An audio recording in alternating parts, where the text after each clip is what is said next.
My name is Mick Elliott. So just before I begin, I'd like to acknowledge the traditional owners of the land we meet, pay my respects to elders past, present and emerging.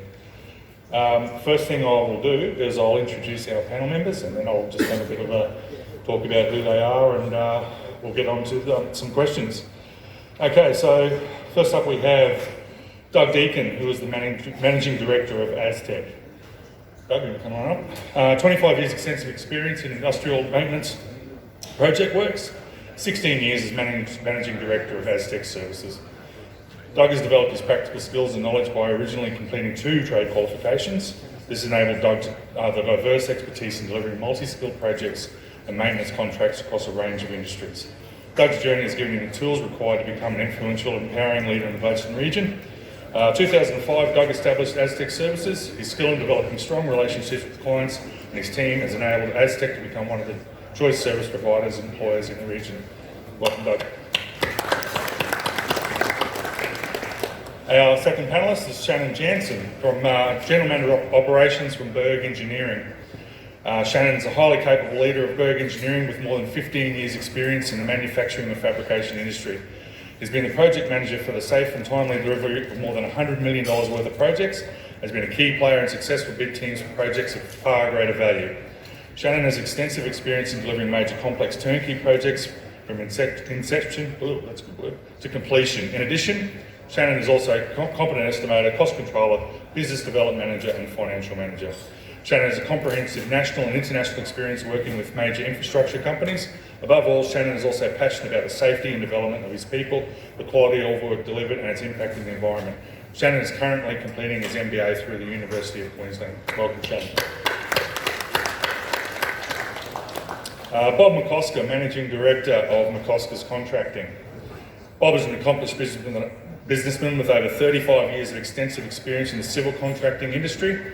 After completing his qualifications as a surveyor, Bob spent many years working in all areas of civil construction, both in Australia and overseas. In 1995, Bob founded McCosker Contracting. Since this time, Bob's intimate knowledge of the construction industry has been the driving force behind the company's successful growth. Thanks, Bob.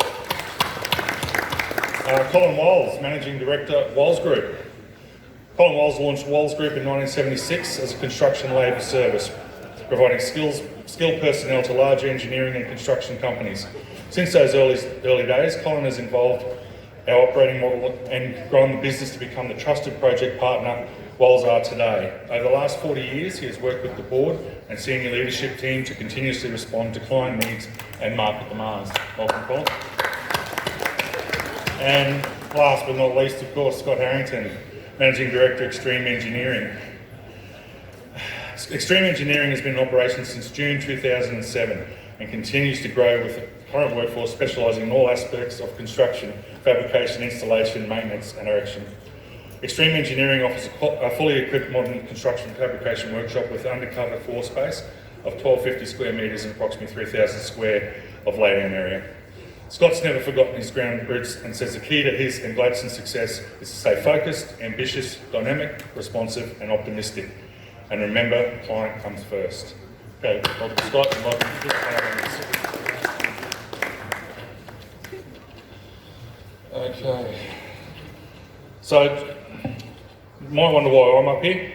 I question that myself. But my name is Mick Elliott, so I'm the Skills Development Training Officer for the CQ Manufacturing Hubs. A little bit more about that later. Gladstone born and raised. I was actually brought up in Barney Point. So if you know Gladstone, it doesn't really get any more Gladstone than that. I'm fitter and turner by trade and did my apprenticeship at QAL. After I completed, I worked in and around Gladstone for about 10 years, mainly on shutdowns and constructions. How did I get into training? I was working in the QCL expansion one stinking hot, humid summer afternoon, dripping with sweat. I saw this guy walk out of an office with his coffee cup. Walked to the hot water boiler, put some hot water in it, walked back into the aircon, and I thought to myself, I need one of those jobs. He was an engineer. I'm not smart enough to be an engineer, so I kept looking. A couple of years later, after attempting advertising at the Observer, don't ask, I was lucky enough to get a job at Gaggle, which is now AT Queensland, working for former councillor and Deputy Mayor Dave Burns. That's when my relationship with industry and Gladstone really kicked off. A couple of years there, a position at TAFE came up, not teaching. I'm smart enough to not be a teacher. I was signing up apprentices. I was signing up apprentices for all our panellists. In fact, I think I signed up Scott and Doug's first apprentices, if I remember, way back in the day. I was at the TAFE for nearly 14 years through the merger with Deakin University and really developed my relationships with Gladstone industry. Then because of my experience almost exactly 2 years ago, I was successful in gaining my current role for Harrington Manufacturing Hub. This is now expanded to include an office in Gladstone, and we're now known as CQ Manufacturing Hubs. Manufacturing hubs are a Queensland Government commitment designed to discover, encourage, assist and develop business employees and training organisations into world's best practice and innovation in exciting areas of advanced manufacturing, utilising our knowledge and connections. If you'd like to know more, I'll be around for the day, and my director and our project officer, Stacey and Mick Elliott, will be here a bit later on. So that's more than enough of me. Let's get on to our discussion. So the guys had a meeting and we threw out some ideas about what we thought were some relevant topics for our region. Okay, so what we're going to do is we'll go through those questions. I'll direct them at certain people, but then we'll open it up to panel discussions. Hopefully we'll have a bit of time for some questions at the end if we get through this one quick enough. Okay. So a lot of discussion we're having in the manufacturing hubs when we meet with stakeholders is around the difficulty in attracting additional skilled workers to regional areas. A classic example of this is highly trained CNC operators, and Mitch Upton can probably talk to you about that one as well. Okay, so I'll aim this one at you, Doug. Okay, so what are the major skill areas employed by Aestec, and do you have issues in attracting skilled people in these areas?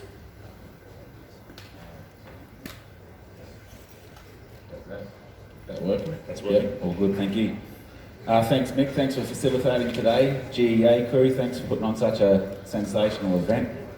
All the stall holders down here, they look really special from sitting up here, it looks deadly.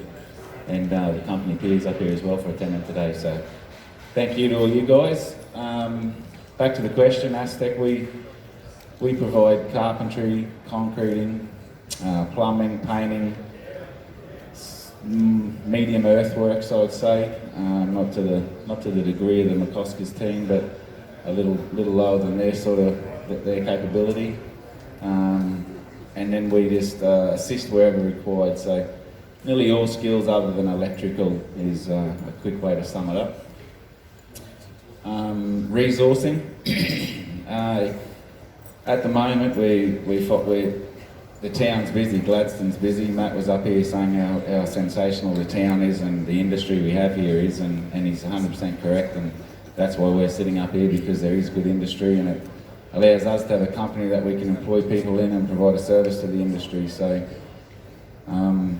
at the moment it's really busy for all of us, and we're having difficulties finding the quality guys that we need Aestec anyway, myself, and the numbers that we need. So that's a small challenge we have at the moment within the industry group in Gladstone. Yeah. So do you have any ideas on how to get them here? Not super successful.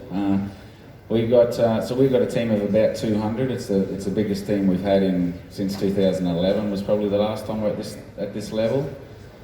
I think we've got we've sort of maxed out. By the time we employ, we'll lose a couple of guys. So we haven't been able to successfully grow above 200 with attracting people to the area. We'll sell the reef. The reef's beautiful, just off the coast here.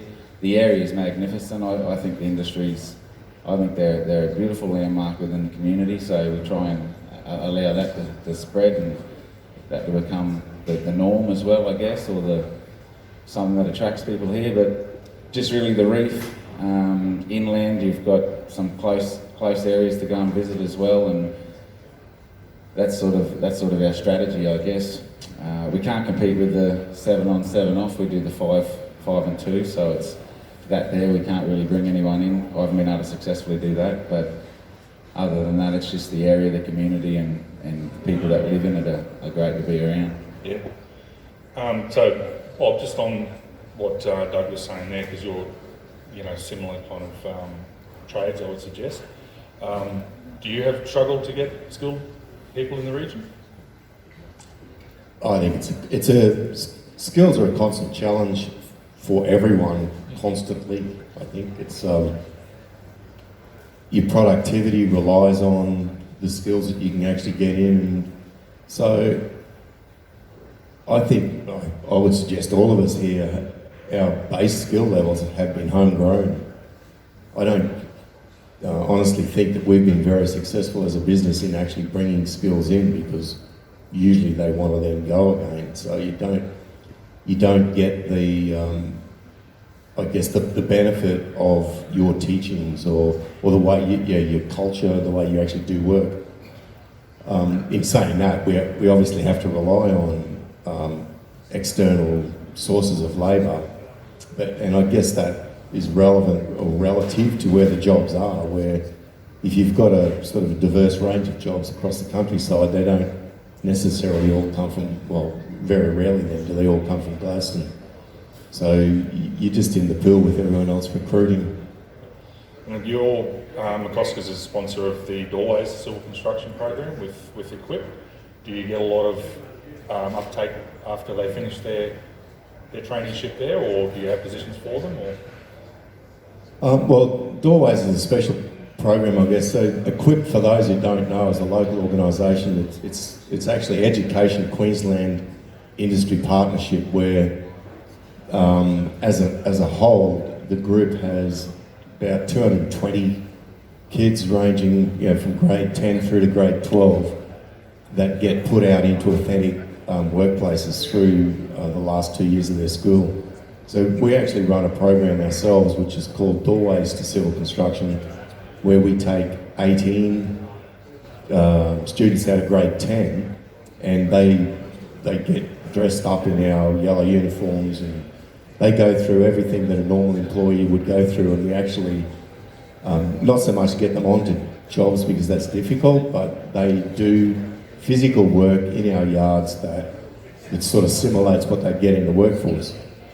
And over all the years that we've been running it, I can't give you a figure, but we'd be lucky to retain one out of that 18 or 20 a year. And to be honest, I call that a success, because what it does is give the kids an overview of all the different scopes of jobs that they can actually get into.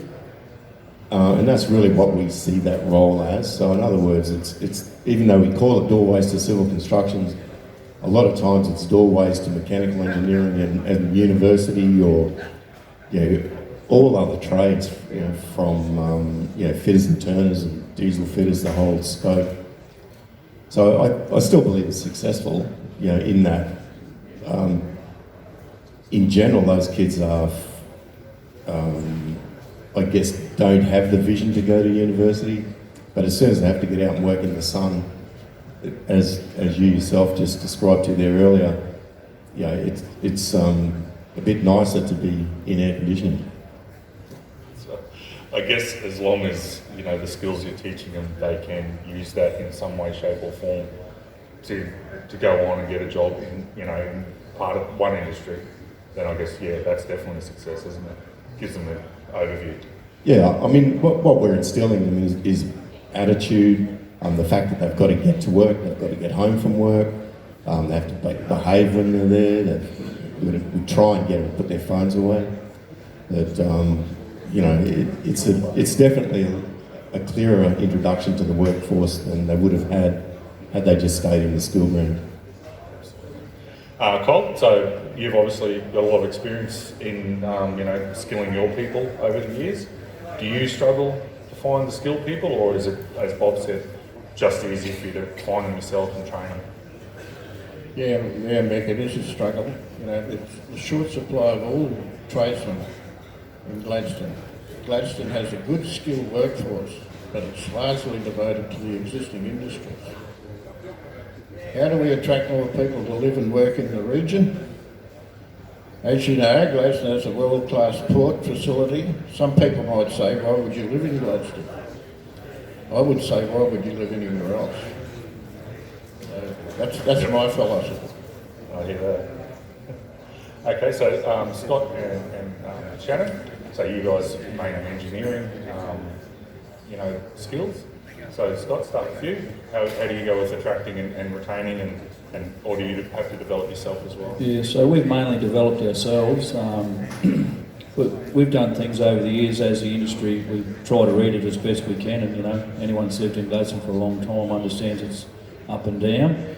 But so in the last few years, we've just doubled our apprentice intake basically, and this year we did too. And we've done things. We set up a reconciliation action plan, so we're trying to encourage everybody to come along and just break a little bit of tradition if we can. That seems to be working well for us. What we've done is, because we work on the various sites, we've set up a system where the apprentices get their base skills in the workshop, so they learn about the good core bases of safety, fabrication, marking out, and then we try to rotate them through the different sites once they come about the age of 18, and it gives them a little bit of site exposure to different sites, different clients. So that's sort of what we've done. We've just in the process of setting up an undergraduate program. We've been lucky enough, we've had a couple of really, really good undergraduate engineers, and they are so smart and so sharp. And, I'm sitting there typing with the one finger, and they just go, here, do this, boom, whiz. And they're just so value adding. They come in, they work for a smaller business like us, they go out in the big wide world, and we stick them out on the workshop floor, make sure they get a little bit of hands-on skill as well, so they understand how difficult it is out there before they, that's not that easy just to draw it on a computer. But so the undergraduate program is actually really starting to work for us. That's good. That's really good. Yeah, I know you've always been a massive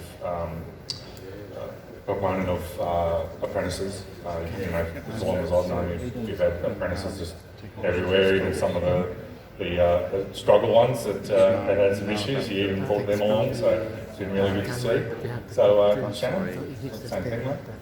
Yeah, I think everyone panel sort of touched that. Recruiting external labour, bringing them in is a struggle, and then retaining them is a struggle. But Berg's history, I guess our approach has always been to train our own, or breed our own, as we sort of call it. So in the last sort of 3 to 4 years, we've definitely upped our apprentice intake. It's a result of having a lower intake in the years prior, during the quiet periods, and we're feeling the pinch for that now. We're struggling to recruit the skilled labour, the skill sets, but I guess for us, we have very good retention. Once people join the family, they tend not to leave too quickly. We've still got first and second ever employee who've been 49 years with us. So for us, it's always about, I guess, bringing people into the family, as we call it, and then developing them through their trade, through their skill set, and then beyond that point. So it's very much about building our own, breeding our own. So. And that's because of your conditions, the way you do things. They just want to stay and work for you. Yeah, I mean, I'd like to say that's the case. You're on a list. Yeah, I mean, that's internally we like to look at it as though we have a culture, we have a business where people come in and don't want to leave. There'll be a part of it that is that. There'll be a part of it that the equipment they get to use, they train up on, is unique and specific to us. So there'll be a whole array of factors that will contribute to that. But for us, it's all about retention as opposed to trying to bulk the numbers up. So. Okay, cool. Okay, second question. The importance of successfully investing and upskilling an existing workforce, not just for improved production, but for succession planning to offset the impending grey tsunami. So, Col, we'll direct this one at you. I'll sort of break that down into two if we can. So, strategies used by Walz to invest in upskill workforce to improve your production. What do Walz do so that, okay, you've got this workforce, that's great, but we want to do more? What do you do there? Well, the nature of the work we undertake at Walz, particularly in our workshop, does not easily lend itself to automation. So our focus has always been on upskilling our biggest asset, our people. Walz Group have always supported the Gladstone Area Group Apprentices Scheme, which is now known Apprentice Trainees of Queensland. We started in the mid-1980s. The Gladstone Mayor, Col Walz at the time, was a driving force in establishing this. It peaked with 420 apprentices and has trained over 5,000 apprentices. It's a great achievement. Over the years, Walz Group have trained approximately 120 apprentices. At present, we have 20 apprentices and 7 first year. One of these first year Boilermaker apprentices, Luke, passed his pipe welding test. To do this after only 3 months in his apprenticeship is a great achievement to Luke's skills and the training we provide. Pipe welding is a very specialised skill. Another first year boilermaking apprentice, Kiara, is doing a weld test next week. For Kiara to achieve this after 3 months is quite a milestone in her career. We also take high school students 1 day a week for skills training, and these students will also come in school holidays and do work experience. One of our great achievements was in the mid-90s. We had 7 apprentices, and 6 of them purchased their first home as apprentices. Succession planning. At Walz, we have always actively identified people within our business that are excelling and looking to promote within, whether it be a tradesman who we can move to a leading hand, or a leading hand move to a supervisor role. A great example of this is our General Manager of Gladstone. Started his career as apprentice at Walz. By taking on a steady stream of apprentices each year, we are continually bringing through a new wave of employees at Walz.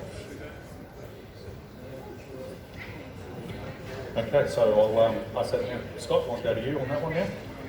Yeah, so basically anyone that's done their apprenticeship at Walz, the first thing if they walk in the door, we say you've got to start.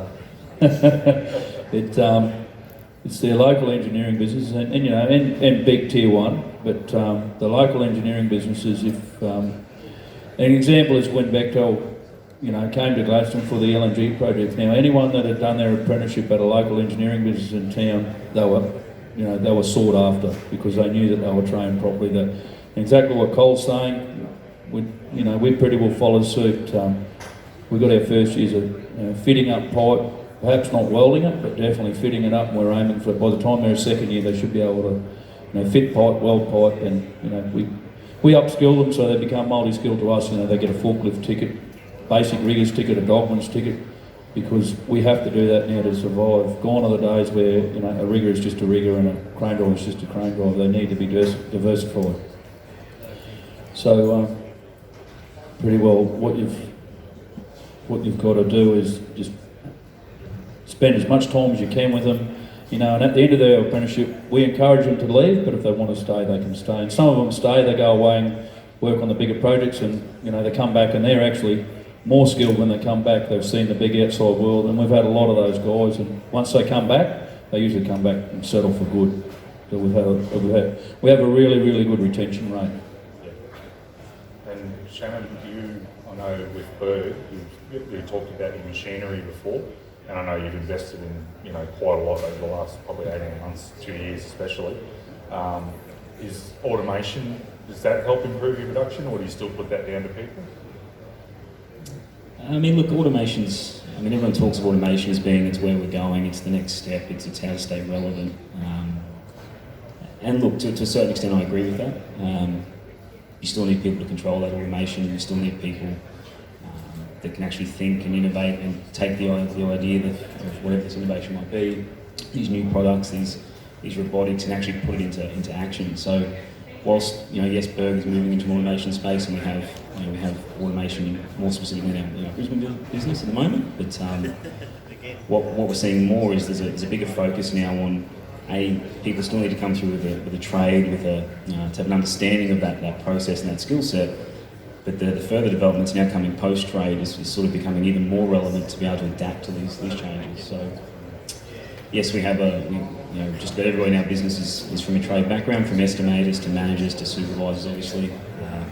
We're seeing a big change in our business. About 20% of our supervisory and management team are actually going through tertiary education now, around robotics, around automation, around engineering, and it's to facilitate that change that we see coming. Just a statistic I got there. So manufacturing and construction make up around 26% of workers in Gladstone. Of these, around 37% are 45, aged 45 and above. So, you know, I guess, Bob, ageing workforce, what do we do about retaining their knowledge, retaining their skills, so that, you know, it's not lost, I suppose. That's what we talk about when we talk about the grey tsunami. The wave of the older generation is going to retire in the next few years. Yeah, it's definitely an issue, the fact that, you know, us grey-haired group don't want to really be there anymore. What we try and do is have them leave slowly. So I guess that we've had a number of older employees who will stay on for a number of years beyond retirement, and even in the latter years, we put them into roles that are, you know, not strenuous, you know, where it's effectively advice and passing on those skills. So that's about as, from the fact of the grey nomads leaving, that's pretty much all we can do. And I guess from the other side of it, a lot of skills now, you know, with so much technology, I know you guys in the metal world, you know, it's so heavily computerised now, and I guess from the earthworks perspective, we're very similar in that most of the equipment now is satellite controlled. So the younger workforce are the ones that are more capable of picking that up anyway. So, you know, the world's moving at such a pace with artificial intelligence and, yeah, and just simply computers, and the fact that we're on the verge of going into a 5G world where, you know, maybe that's more going to affect cities than us, but I think ultimately, you know, over the next few years, 5G is going to make a massive difference, and I think in everyone's business, no matter, you'll be touched by it no matter what industry you work in. Similar to the other guys here, so for upskilling, we've probably got about, or not probably, we've got 16 apprentices currently in the workforce, and 7 of those are this year. We only put on 2 last year and 7 the year before, so we sort of rotate the big intake each second year. Succession planning, those apprentices go with our key tradesmen, so they learn the skills that we want them to learn. The tradesmen also work up with the leading hands with supervisors and so forth to upskill the team, so we can develop those people through the business and try and really retain those guys that are core and, as Shannon said, part of the family. I think everyone sitting up here has got a core team within their business and they're part of their family. So those guys there, we invest in, we try and upskill and keep that core developing through, and some of those, I think it was Col said before, one of the guys that is one of my project managers now, he was our first year apprentice and our 3rd employee, so he's still with us after 16 years. So that's what we try and to do with all the young fellas, and sometimes you're successful, sometimes not. So, and then they go on to work for some of these guys and others and learn some new skills. And again, as Scotty said, if they do come back, normally they come back and they're a stable worker and employee, so it's good. Okay, so focus on local content is not just the responsibility of large industry, tier 1 and larger enterprises. For it to work successfully for the benefit of wider Gladstone region, businesses of all sizes need to adopt the philosophy. Do we agree or disagree? Why or why not? So I guess one of the examples that I've read about is tier 1 defence contractors have a local content quota, but because certain parts are bespoke and not readily available in Australia, for an Australian SME to win a quote, they may have to add on a charge for tooling, training, upskilling, those sorts of things. This gives the defence contractor incentive to say, well, it's too expensive, and to go to an existing multinational prime contractor who can tap into their foreign supply chain. So I guess what we're looking at there is, okay, do we have the facilities we need for you guys to complete your business in Gladstone? And if so, do you use them, or is it still cheaper to go elsewhere? Scott, I think you've probably got an example or two there. Yeah, one of one of the most difficult is trying to retain or encourage them to come to industry. I mean, when you've got a first year apprentice, and we have an EBA in place. Our first year apprentices are on about $18 an hour now. That's exciting, but it's a lot of the kids now really want to go off to uni. They want to head to the coast, head to the big smoke, the lights. Some of them come back after 6 months. They don't like it at all. They miss, and why wouldn't you miss Gladstone? So for us, it's trying to get them to be encouraged where a trade can take you. I was lucky. I did my trade, and it's taken me all over the world. I worked overseas on oil and gas, and that's all through just having a trade paper. But trying to get that through to a young school leaver is difficult. And I think Equip do a really good job. And like Col was saying, and Bob was saying, you get the kids in, they do 1 day a week with you, and we've picked up that some really good kids out of Equip because they've come and gone, oh, this isn't so bad at all. So I think selling it in the schools to the year sort of 10 up to through to year 12 is very important of how good industry can actually be for you, and can make you quite successful. Shannon, what do you think about local content? Look, I guess we've got a slightly different, not slightly different take, but we've got a different view, I guess. Obviously, we're spread between Gladstone and Brisbane, so look, I do believe it's difficult to get your primes, to get your defence stuff up into Gladstone, as we sort of discussed. Berg's 3.5 years into our defence journey. Only now we're starting to make some good headway, and that's a long commitment. That's a long foresight from 3 years ago to now in a position where we can sit at a table and have discussions with these groups. So yeah, look, I don't believe that local content sits with the tier ones. I don't believe it sits with your major contractors. I think it sits with everybody. I think everyone's doing that inadvertently as well. No one's sitting up here going, you know what, I'm going to stay in the Gladstone region. I'm only going to service the big three here.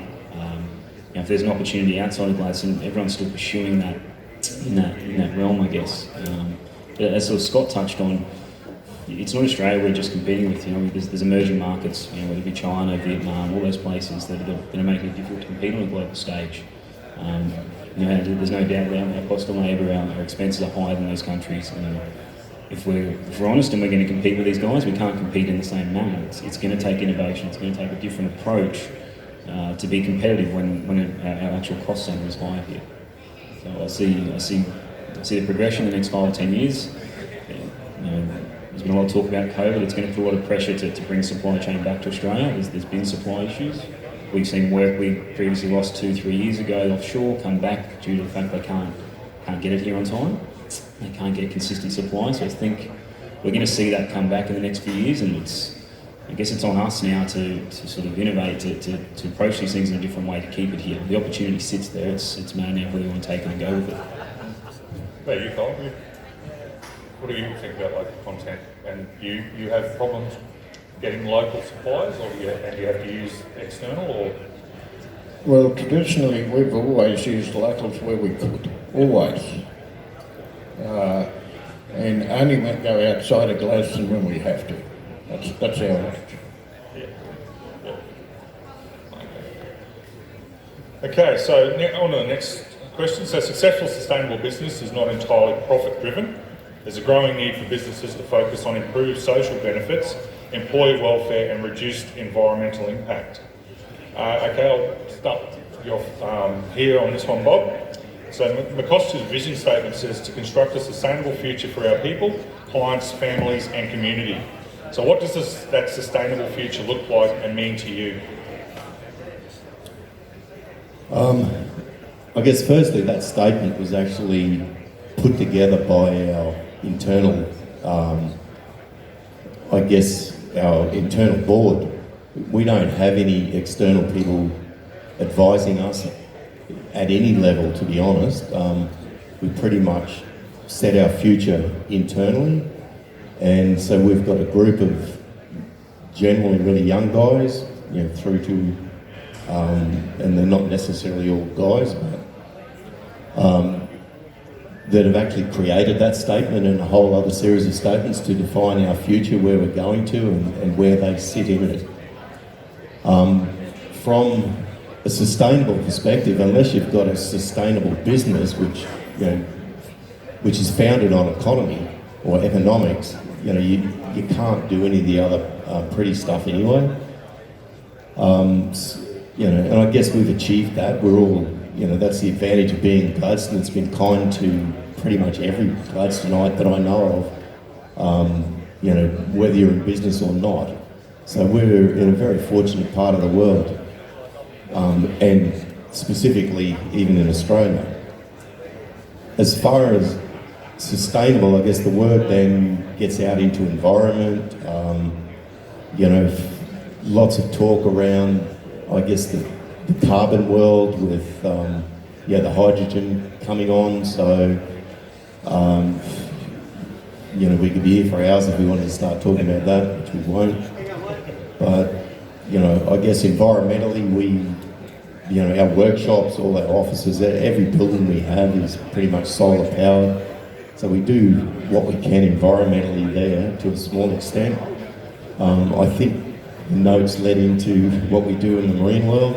Yeah, is that right, Mick? So I guess for people who aren't from Gladstone here today, we actually run a sea turtle repair facility, you could pretty much call it. Basically a sea turtle rehab centre which runs constantly with generally 3 full-time staff over in the island. So that in itself, where we actually treat sick and injured sea turtles, it creates a far wider understanding of where we sit environmentally today, in the effects that we all individually have on our environment. So I think that's a key part in a lot of the messages that we have, which translates just back into day-to-day stuff within the business where, the plant that we choose is, and there's 2 sides to that, economically and environmentally, but, we choose the most fuel efficient gear that we can buy. From a community perspective, I guess again over the last, I think this is where we went into investment in community, Mick, that's what we're talking about. My own personal sport is Speedway, so we've invested to some extent, to some fairly large extent, which we won't mention, but into actually building a facility for that sport in Gladstone, which has been waiting for it for about 30 years. Heavily advanced at the moment. We've still got maybe 6 months, maybe a year to go. Crying out for a bit of help out there from maybe government. There's a lot of deaf ears around. But and I guess the other thing that we've done in the last recent years, as a business, we've been heavily involved in the, I guess, bringing together of a group called Gladstone Mind Care, or a building called a business. It's not actually a business, it's a facility that works in the area of alcohol, drugs, mental health effectively. So we've been sort of relatively instrumental in bringing that to life as a business, and again it translates back to our workforce in the fact that a total workforce has contributed to enable that to actually happen. That facility is actually involved with the Gladstone Foundation is ultimately, we hope, one day going to fund that, or to some extent fund the building. The premise behind it is that the building and facility is provided free to all practitioners as a capital expense. So effectively their operating expenses then just simply drop down to electricity and internet and reception, that sort of thing. So we can actually supply a facility that's going to have around 9 businesses operating out of it in the mental health arena, that allows them to operate on a very low cost base, and hence any funding that comes into that actually then goes to people in the community that seriously need it. I have noticed, like doing the research in the background behind all this, every website that you guys run has lists and lists of community engagement, community involvement, sponsorship. Clinton over there, they may not know about that. Not a fan of that one. But interesting, Doug. So you do a lot of work on the bigger plants around, and they have all the rules about in place with regards to environment and those sorts of things. So how have you found dealing with those sorts of issues? I think the client's very supportive, and they share their knowledge and they share their experiences with us, which builds our business capabilities up to manage environment, health, safety. So from a partnership perspective, we've found it really well. With the question of sustainable business in Gladstone, for us anyway, that doesn't just focus on profit. I think if we put all of our energy into ensuring that the clients being looked after well, that our team, our people are being looked after well, they're the keys for us. With health, safety and environment, we've got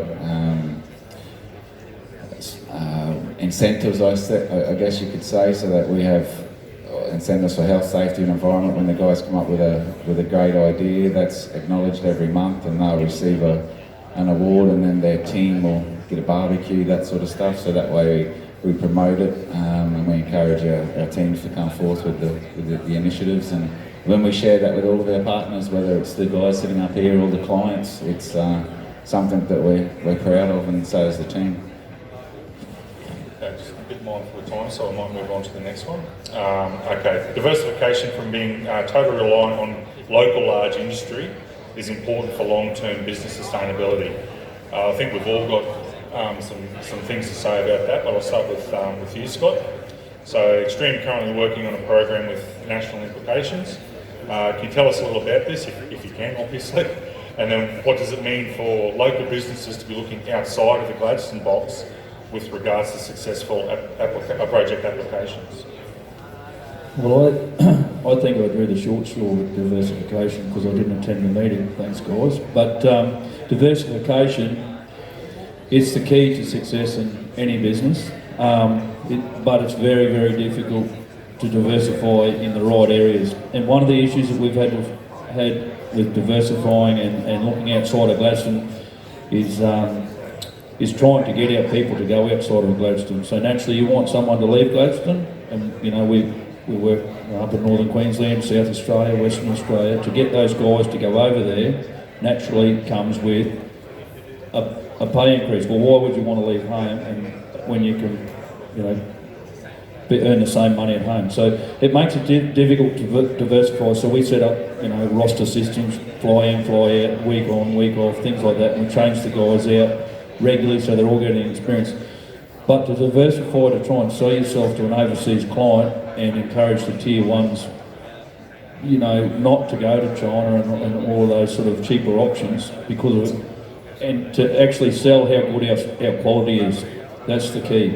If we can show how good our quality is, our quality systems are, our quality programs, which we are very stringent on.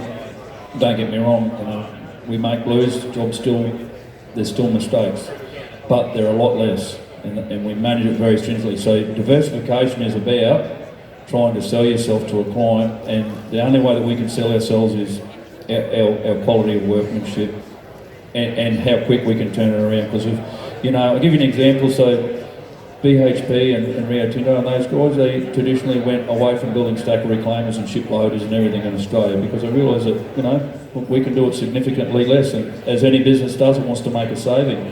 Now they're turning back around and those machines are starting to be built back in Australia.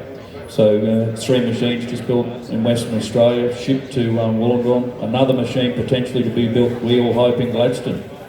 So that's a whole mindset of change. But diversification is difficult. Yeah. So you wouldn't say that it's vitally important for you to diversify out of the Gladstone area?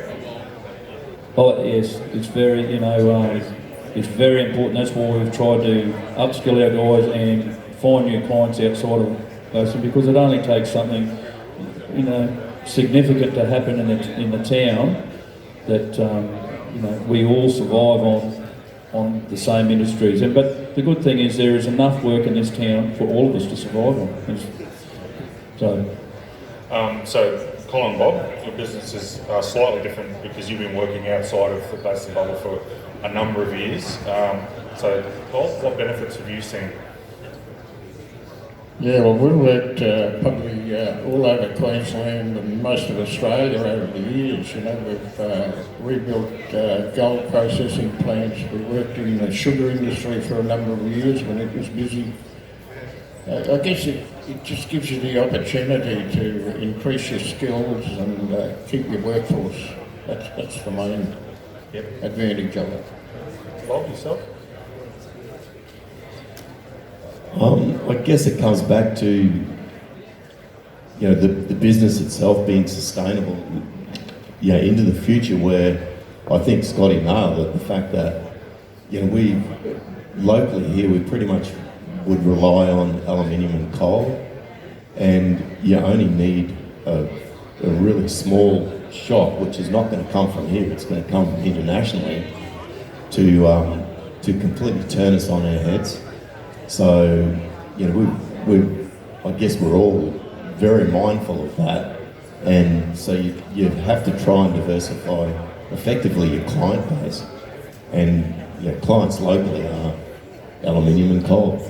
So to get out of that, I guess you've got the power industry there, but there's a huge effort to actually shut that one down. So I'd like to see how we go with our toasters in the morning, but anyway. That's the current life that we live on when you have to watch television, and half the world's run by Facebookology, which is one of the most famous new degrees that you get. So, Shannon, Berg also has a facility in Brisbane, and you also work internationally. This allows a wider reach, potentially bigger different types of contracts. We discussed before, and you mentioned the defence stuff that you're doing. Tell us about how working outside there affects your growth. Yeah, I mean, it obviously sort of exposes to different markets, being in Brisbane and in Gladstone. I guess, funnily enough, Berg went international before it went into state, which is probably an odd order in which to do things, but if you look at the history of what we've gone through in the last sort of 10 years, you can see that Gladstone is it is a boom or bust town. There's projects on, there's plenty of work, there's not enough people here. When the work teeters off, we've got more people, more resources than there are work. So by setting a facility in Brisbane and focusing a lot of that offshore and in a different market space allows us to weather that storm, if you will. It does drive that sustainability. So I guess the key is, as everyone sort of spoke about, the key is diversifying, but not losing sight of the industry you currently work in, you currently serve. It can't be at the sacrifice of your business as usual, if you will. So. Doug, so Aestec are big on maintenance projects in and around Gladstone large industry. Thoughts of moving further afield? Why or why not? It's not a business strategy for us to leave the township, to be honest. These guys are successfully doing it well. We've touched on it as we need to, as required, to keep our core people busy, but we really focus on those maintenance contracts, our partnerships with our current clients, and try and keep growing that, keep ensuring that we evolve to meet all of their needs, and if required, we then venture out of town. But we haven't been able to do it super successfully because similar to what Scotty said, the boys that are here like to stay here, so it's strange. You get work out of town and you want to take your Gladstone boys there because you know them, you trust them, they're reliable, but we're also trying to bring all those external people back to Gladstone to help us out, so and train them. It's once they get in here, and then the terminology family, they do become part of the family and the community, and they're pretty set here, so it's difficult I find it difficult to get those guys to go elsewhere successfully. So yeah, long story short, I just really try and maintain that current client base that we have and focus on delivering good service. Yeah, fair enough. Okay, so there have been discussions around why larger scale construction of renewable plant cannot be done in Australia. The argument is at the moment it's just cheaper and easier to purchase components such as solar panels, wind turbine blades, towers, electrolyzers in the hydrogen area in from overseas and get the plant up and running. So is there potential for local business to capitalise on the emerging renewable industry sector? And does Gladstone have the capability and capacity to capture these projects? Shannon, I'll start with you on that one. Look, in short, yeah, the capability, the capacity sits here for that sort of stuff. Once again, it comes down to, I think if we want to compete on a global stage, it comes down to innovation. We can't compete on an hourly rate, and we shouldn't try to. Scott spoke a lot about quality being key and why we see that work go offshore and come back. So I think it's about playing to your strengths. It's about delivering a product or a product that's different to what your competitors are. So can we play in the renewable space? Of course we can.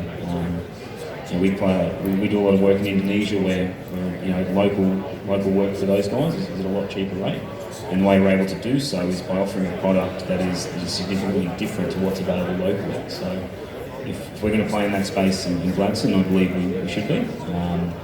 It's really about how do we offer a product that's not currently there, how do we differentiate what we're offering to what they can currently get, whether it's on a quality basis, whether it's on a lead time, whether it's fulfilling a local content that they need to satisfy.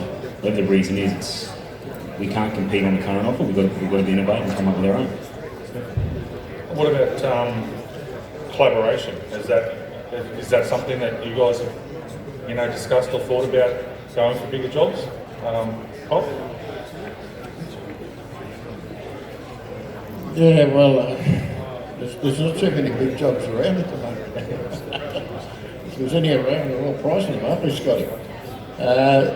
So those opportunities are not around at the moment. And to be honest, the tier one guys are just buying. They're uncompetitive, basically. But putting that aside, we've done work up to 80, projects up to 85 million.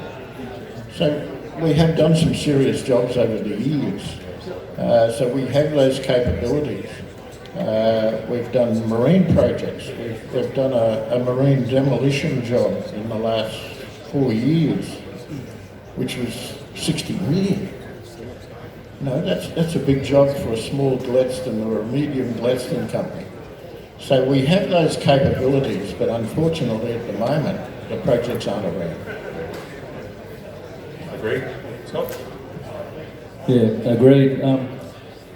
One thing that I have to say is, even though there might be collaboration as such or joint ventures, but when a project comes to Gladstone, and an example is, a few years ago, Dalrymple Bay, the 7BX project. Now, Walz had a huge portion of that scope. That fed at least 3 or 4 other workshops in Gladstone, and including us. We were on that job for months, and they come to the workshop and say, "Oh, geez, you guys are still busy. We'll farm some out to another engineering shop or another engineering shop." So, yeah, it does work, and it doesn't have to be written on a piece of paper. You just give them a price, and it's fair dinkum. You shake hands, and I'm happy with the price, and you move on. So it keeps the work in Gladstone, and that feeds everybody. Yeah, just going on from that, Scott, the expansions at the RG Tanner coal terminal, that period, there's 22 stockpiles out there, and we built from 15 to 22. So add them all up, it was well over $100 million worth of work over about 5 years. Okay, we do have a final topic, but again, mindful of the time, I just want to know if anyone has any questions for any of the panellists out there. If so, probably just come down the front here and give us a yell. I'll just grab a microphone. Cameron will grab a microphone. So, does anyone have any questions?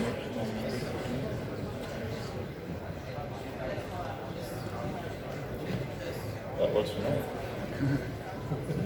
Okay, nothing there. Well, we'll go on to our last topic then. That's fine. Okay, so this one's about the tree-hugging, dope-smoking lefties. Oh, sorry, the youth. Younger generation, sorry, my bad. So I think Scotty touched on this one before. Seem more focused on attending university than pursuing trades. I've got a couple of those, and they're not interested in university at all, mate. They're not interested in work, you know about that. So what's our opinion on that? I'll start with Col.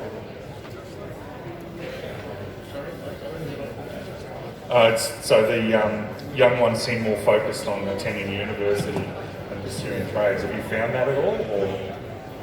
Well, you probably don't really want to hear this, but I think the education system is at fault here.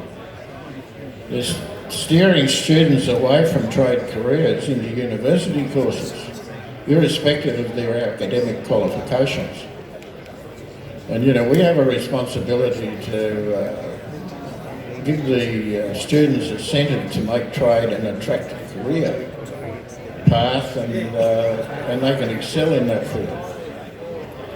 Question is, how do we encourage more skilled leaders to take on a trade? Well, those students who take on a trade after 4-year apprenticeship is completed, they'll be a qualified tradesperson, earning a good salary, own their car, and possibly purchase their first house. There is a chronic shortage of qualified tradespeople. They will seldom or never be out of work. Teachers who push skilled leavers, who only have average marks into university, are only setting them up to fail. I think we do need to hear that. Oh, so that's fair. Bob, yourself? Yeah, look, it comes back to overall leadership, which, you know, at pretty much at all levels of government, to be honest. The focus on university, and that's gone back to Keating's days, and I can remember his statements clearly that, you know, we have to be the smart country. You know, we have to have everyone educated, everyone has to go to university to be the smart country. And it's mostly, well, I mean, Jesus, we'd be here for weeks if we went through all the dumb shit that he said, but that was most probably one of the dumbest. And unfortunately, it's, the influences from those statements, which were very clear and they were made constantly, are with us today, where, you know, the kids, I think it's like a class thing. It's a peer pressure. They have to go to university, otherwise they're not successful. And I can, you know, over the last, must be 10 or 15 years, I've done a lot of presentations at Gladstone State High School, where, you know, my catch cry to everyone, even way back then, that the students were, you know, if you want to be wealthy, if you want to be successful, then do a trade, because everyone who goes to university is going to be working for you. And, you know, that's the message that we need to get out there. You have a look at us sitting here. You know, you don't need to be, should I say, you don't need to be smart, but the bottom line is it's all about attitude and, you know, your gut. It's not what you know. University course these days is what, 3 hours sitting at home on a computer, and then you get a degree in uselessology, which is, you know, that's after you've got your doctorate in Facebookology. You know, this is what we're putting up with as a community, and it needs real leadership to try and wheel this thing around. Otherwise, you know, China's not going through this shit. You know, over there, you actually go and you learn something to do productively, and if you don't, you don't survive. That's our opposition. You know, we've got this soft-gloved opinion to everything where, yeah, you don't really have to achieve. It's all right because, you know, we can go and print another million. That's my view. I guess I've probably got a little bit of, I guess, a different thought pattern on this, and I don't think it's about necessarily us generating more tradespeople. I think at the moment we're producing, I'm going to call it qualified people at a fast rate, but they're not tradespeople. Somewhere along the way, I'm going to speak, I'm going to assume that everyone here's the same boat. When I went through my time, it wasn't a given that when you started your apprenticeship, you finished. You were measured, you were graded, you were given a ranking, and you were measured against other people in your class. Now we go through a trade, and you're competent or not yet competent. The soft glove approach, as you sort of speak of, What we're doing is we're filling in this void where we need tradesmen, but we're just producing people with a certificate. So everybody up here talks about how they're bringing in more apprentices and stuff. What's happening is we're bridging the gap between what used to be delivered as part of the standard apprenticeship. We're trying to bring that back in because it's not happening with a TAFE at an RTO level. So I think we talk about the grey nomads retiring. Certainly a big thing for us at Berg. We've got quite an ageing workforce in Brisbane in particular, and we're in for a rough run the next 10 years. The group coming through now, the skill set isn't there. We're breeding our own because it's not there. When you bring external resources, they're not generally up to the skill set you're looking for. So I think it's a root cause issue back at the fact that you do an apprenticeship now. It's a given. You're going to pass. You get a competent, and away you go.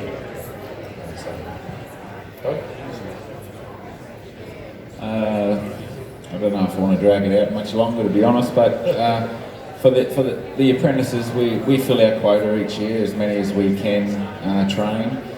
The level of their, I don't know if you want to call it education, but the level of the guys coming through, it's not what it used to be, because I agree that they are being directed to university. So those middle range to just above average, like 80% sort of scorers at school that used to be 50-50 on trade or university, sort of into university. That's what I see, and the young fellas coming through that are the medium grade school leavers. We're picking some of those up, and they're becoming good tradesmen. Some are great tradesmen, but they also require a little bit more attention and love and support and help. So that's we're filling the quota, but the skill set of some of those young fellas you need to put a lot more effort into.